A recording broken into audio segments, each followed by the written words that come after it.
Hello दोस्तों, आज की इस वीडियो में हम बात करेंगे उन 4 सिद्धांतों के बारे में, उन 4 प्रिंसिपल्स के बारे में जो हमारे भूतपूर्व राष्ट्रपति श्रीमान एपीजे अब्दुल कलाम सर के द्वारा बताए गए हैं। उनका मानना था कि ये जो 4 नियम हैं, ये जो 4 राज है, वह हर स्टूडेंट को, हर इंसान को खुद पर अप्लाई करना चाहिए। अगर कोई भी स्टूडेंट या फिर इंसान इनको अपने जीवन में उतार लेता है और इनको फॉलो करता है तो इस दुनिया में कोई ऐसी चीज़ नहीं है जो उस इंसान के कदमों में ना गिर जाए। इन 4 प्रिंसिपल को हम डिटेल में समझेंगे ताकि इनको फॉलो करने में आसानी रहे। ध्यान से इस वीडियो को लास्ट तक देखें और इसकी एक भी सेकंड बर्बाद ना करें, क्योंकि इसका एक एक शब्द बहुत कीमती है। रूल नंबर 1, हमेशा अपने आप को याद दिलाए कि आपका लक्ष्य बहुत बड़ा है। अपने आप को बोलिए कि I will have great M.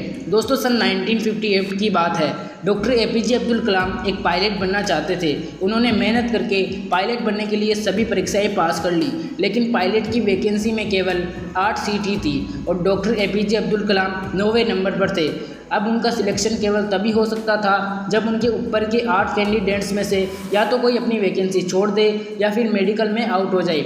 लेकिन उन्हें इस बात का काफ़ी डिसअपॉइंटमेंट हुआ कि उनका केवल एक रैंक की वजह से वह सिलेक्शन नहीं हो पाए। लेकिन उन्होंने ये स्वीकार किया, it was a disappointment for me but disappointment could not defeat me. यानी कि मैं निराश ज़रूर हुआ था, लेकिन निराशा मुझे कभी हरा नहीं सकती। उन्होंने ये ठान लिया था, भले ही पायलट बन के एयरक्राफ्ट ना उड़ा सकूं, लेकिन इंजीनियर बन के, एक साइंटिस्ट बन के मैं एयरक्राफ्ट ज़रूर बना सकता हूँ, मिसाइल बना सकता हूँ, रॉकेट बना सकता हूँ। और दोस्तों, ये तो किसी को नहीं पता कि डॉक्टर एपीजे अब्दुल कलाम पायलट बनते तो वो कहाँ तक पहुँच पाते। लेकिन उन्होंने इस बात को साबित किया कि अगर वो पायलट नहीं बन पाए तो उन्होंने मिसाइल और रॉकेट ज़रूर बना दिए। और वो भले ही इंडियन एयरफोर्स पायलट नहीं बन पाए, लेकिन राष्ट्रपति जरूर बने, जो कि तीनों सेनाओं के कमांडर इन चीफ होते हैं। और तीनों सेनाओं में आर्मी, नेवी और एयरफोर्स भी होती है। दोस्तों, उनका कहा गया रूल नंबर 1, हमेशा बोले कि I will have great aim. मैं अपना लक्ष्य ऊंचा रखूंगा, ये प्रॉमिस हमेशा अपने आप को दिलाते रहें। रूल नंबर 2, दोस्तों, रूल नंबर 1 के बाद में बात करते हैं रूल नंबर 2 की। रूल नंबर 2, हमेशा अपने आप से बोलिए कि I will continuously acquire knowledge. यानी कि मैं हमेशा लगातार ज्ञान हासिल करता रहूँगा।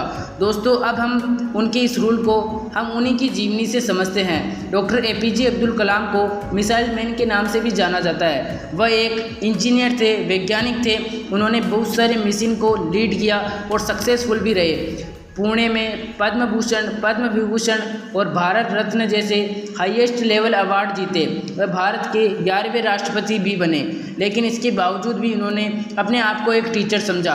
वह अपने आप को एक अध्यापक समझते थे और उन्हें ज़्यादा खुशी तब मिलती थी जब उनका कोई स्टूडेंट पीएचडी पूरी कर लेता। यानी कि उनकी लाइफ में अगर कोई सबसे ज़्यादा ज़रूरी चीज़ थी तो वह थी एजुकेशन, नॉलेज। उनका मानना था कि एजुकेशन के लिए, यानी कि ज्ञान के लिए जो भी बेस्ट टाइम होती है वह होती है स्टूडेंट लाइफ। और किसी भी इंसान की सक्सेस के पीछे उसकी एजुकेशन का, उसकी नॉलेज का सबसे बड़ा हाथ होता है। उनका ये मानना था कि अगर एक स्टूडेंट का सबसे प्राइमरी कोई योग है तो वह है अच्छी शिक्षा ग्रहण करना।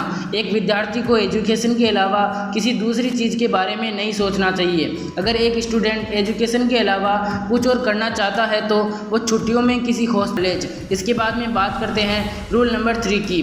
Rule number 3, doctor APJ Abdul Kalam का तीसरा नियम था कि अपने आप को हमेशा ये प्रॉमिस करें कि मैं हमेशा हार्ड वर्क करता रहूँगा। यानी कि I will do hard work. दोस्तों, 1973 की बात है। विक्रम साराभाई अंतरिक्ष केंद्र के चेयरमैन प्रोफेसर सतीश धवन ने डॉक्टर एपीजे अब्दुल कलाम से कहा कि हमें एक सैटेलाइट लॉन्च व्हीकल बनाना है। यानी कि एक ऐसा रॉकेट जिस पर हम सैटेलाइट रख के उसको अंतरिक्ष में भेज सके। डॉक्टर एपीजे अब्दुल कलाम ने इस काम को पूरी जिम्मेदारी के साथ स्वीकार किया। वो इस प्रोजेक्ट या मिशन के डायरेक्टर थे, यानी कि पूरी टीम को उनके नीचे काम करना था। उनके नीचे 1000 से भी ज़्यादा दूसरे इंजीनियर थे और करीब 10,000 से ज़्यादा वर्कर थे। उनके अलावा भी बहुत सारे लोग थे जो इनडायरेक्टली इस मिशन से जुड़े हुए थे। इतनी बड़ी टीम को 6 साल का वक्त लगा प्रोजेक्ट शुरू करने से लॉन्च करने तक। 17 अगस्त 1979 को इस तारीख को सैटेलाइट लॉन्चर का टेस्ट होना था। लॉन्च के 8 मिनट पहले सारा कंट्रोल कंप्यूटर के हाथ में दे दिया गया था। लेकिन उसी वक्त एक चेतावनी आई कि लॉन्चिंग में कुछ दिक्कत है। लॉन्च के ठीक 4 मिनट पहले ये नोटिस किया गया था कि लॉन्चर में कुछ लीक है। लेकिन उनकी टीम के जो एक्सपर्ट थे उनकी राय यह थी कि लीक के बावजूद भी रॉकेट में इतना सफिशिएंट ऑक्सीडाइजर है कि वो अपना लॉन्च जारी रख सकते हैं। और मिशन लीडर होने की वजह से डॉक्टर कलाम को यह निर्णय लेना पड़ा कि वो रॉकेट को लॉन्च करेंगे, लेकिन लॉन्च के कुछ समय बाद ही वह रॉकेट पृथ्वी की कक्षा में ना जाकर बंगाल की खाड़ी में जाकर गिर गया। 6 साल की मेहनत, हजारों लोगों के कई घंटों के वर्किंग आवर्स, जनता का पैसा और मिशन फेल हो गया। लेकिन जैसा कि doctor Abdul Kalam rule number 3 में बताते हैं कि हमेशा अपने आप को याद दिलाते रहें कि आप कड़ी मेहनत करते रहेंगे।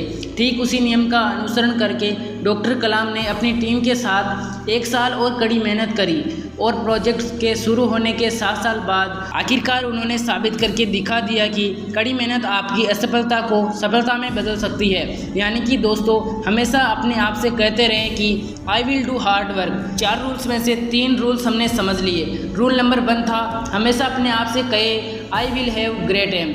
रूल नंबर 2 हमेशा अपने आप को याद दिलाए कि I will continuously acquire knowledge. और रूल नंबर 3 है I will do hard work. अब बात करते हैं रूल नंबर 4 की। रूल नंबर 4 दोस्तों, जो कहानी मैंने आपको रूल नंबर 3 में बताई, जिसमें 7 साल बाद जाकर मिशन सफल हुआ, वही से निकल कर आता है रूल नंबर 4। यानी कि हमेशा अपने आप को ये याद दिलाते रहे आई विल प्रिजर्वेयर पीरियड एंड सब्सिड। प्रिजर्वेयर का मतलब है लगातार काम करना, चाहे कितनी भी मुसीबत आए, कंटिन्यूसली आगे बढ़ते रहना, अपने शब्दों पर, अपने वचनों पर कायम रहना। किसी में इतनी हिम्मत ना हो कि आपके हौसले को कम कर सके। हम में से ऐसे बहुत सारे लोग हैं जिनकी आंखों में कुछ सपने हैं, जो कुछ करना चाहते हैं, वह काम करना शुरू करते हैं अपने सपनों पर, लेकिन समय बीतने के साथ साथ उनकी विल पावर कम होती जाती है। दोस्तों, आपको किसी भी कीमत पर अपने हौसलों को नहीं टूटने देना है। डॉक्टर एपीजे अब्दुल कलाम का मानना था कि आप तब तक अपनी जिद मत छोड़िए जब तक आप अपने लक्ष्य तक नहीं पहुंच जाते।